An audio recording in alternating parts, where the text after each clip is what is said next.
Joining me today is Kyle Plantz, who's a reporter, political reporter at the NH Journal. Kyle, thanks so much for being here. Thank you so much, John. And what a great time to be a political reporter in New Hampshire. I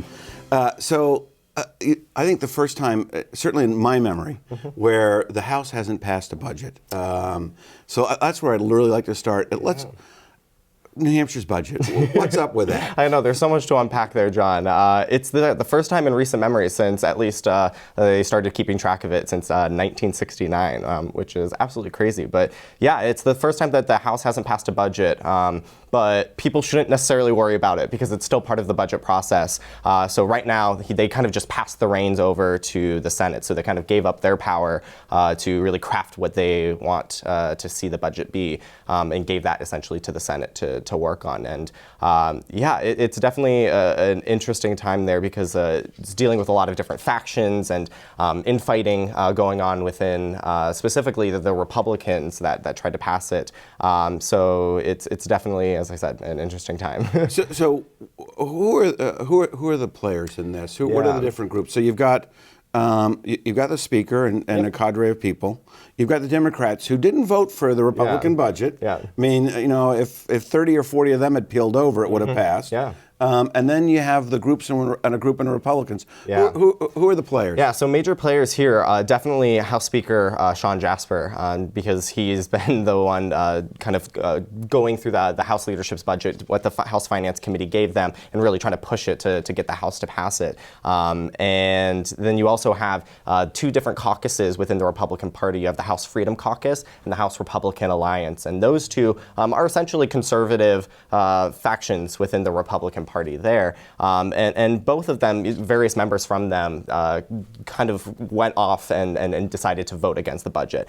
Many reasons behind that included there weren't any tax cuts in the budget, and that there was an increase in spending that was over former Governor Maggie Hassan's budget from before. So they kind of went off and to say that this is not what we want. You need to kind of give in to our demands, and if you don't, we're gonna not pass this budget.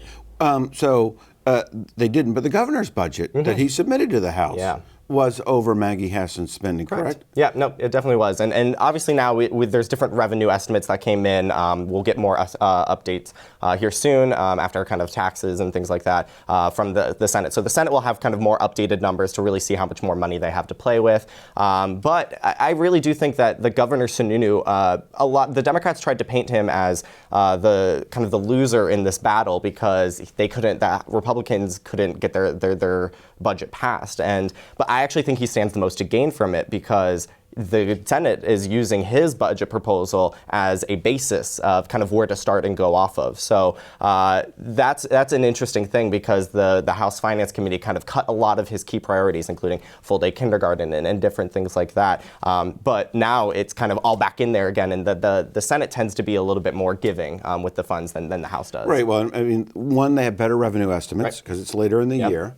So that's really the big thing. And the other is the House has a tradition of always cutting the governor's budget. Yes. And they did that again this year.